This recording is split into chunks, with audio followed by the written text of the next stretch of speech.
Hello and welcome back to Exposing Disney. This is my conspiracy theory episode 2, Origins and Allies.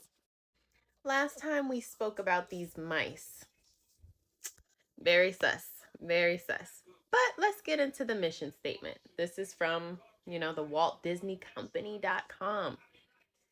The mission of the Walt Disney Company is to entertain, inform, and inspire people around the globe through the power of unparalleled storytelling, reflecting the iconic brands, creative minds, and innovative technologies that make ours the world's premier entertainment company.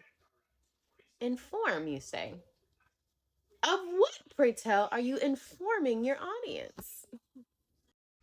Well, we know that back in the day, Walter Elias Disney was good friends with this guy. His name is Werner von Braun or von Braun, however we would like to pronounce it. And this guy is a little suspect. He has a bit of a checkered past, if you will.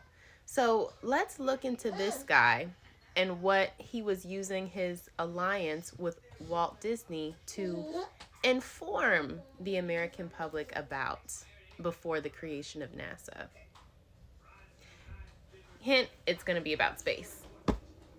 Okay, so at first glance, one might think space exploration. Space exploration. What's wrong with that, right? Aren't we the country that sent a man to the moon and yada yada whatever? Neil Armstrong, one small step for man, etc., etc. Okay, here's the thing about that. We've never been to the moon, actually. This whole notion of space exploration is one big deception. Why? Again, this is coming from the Christian worldview. Why? Because the Bible tells us exactly what the earth looks like. And the Bible tells us that we cannot leave. So, for example, you have the Tower of Babel, right? Do you think that if God wanted people up in the heavenly realms, he would have destroyed the Tower of Babel and confused the languages?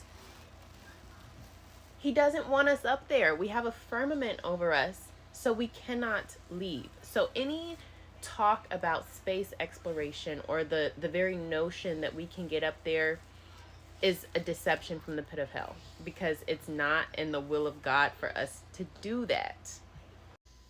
This is what a biblically accurate view of our earth looks like. Okay, we have the firmament, we have the waters above, the waters below, etc., etc., etc. We've never been to space, friends. We're never going to space. All right. So as we talked about with the mice, we have Disney pushing an extremely deceptive and satanic agenda. Now back to this guy, Werner von Braun. He is heralded as, without doubt, the greatest rocket scientist in history. Okay.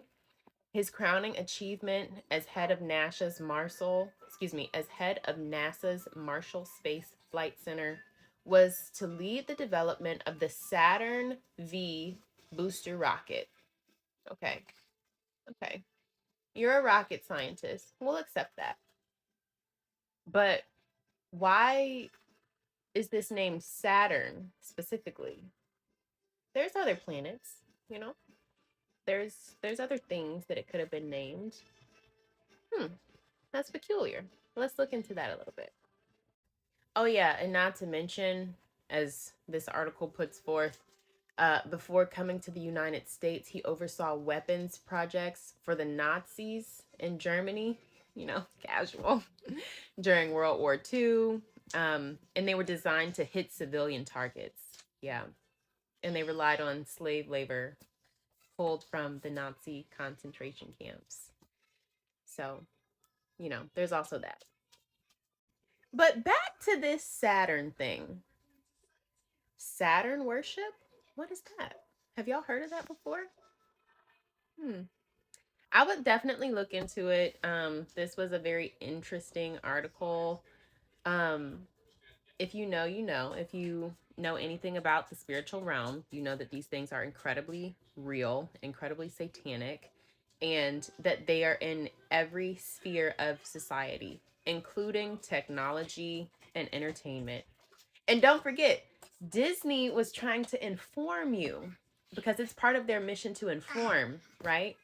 So, Saturn worship, the hidden god, that should be lowercase g, behind law, money, and power. Hmm. Power, money, law. It's giving occult. Again, I implore y'all to read that whole article.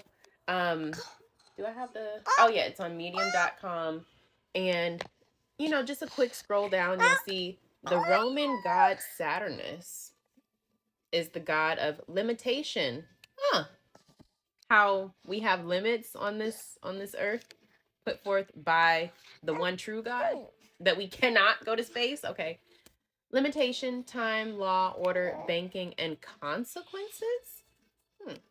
The inhibitor, this god, lowercase g, this demon, we should read that, is known by many titles: Lord of Karma, Lord of the Black Robe, and Lord of the Rings, to name a few.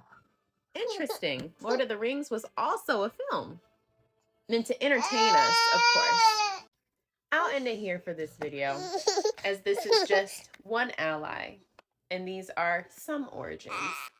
But again, the origins are looking pretty occultish, Walter. And next time I'll talk about some specific films. Actually, I can go through every one of their films and show you exactly how the occult and how satanic themes are woven through each one of these Disney films. So we'll do that next time.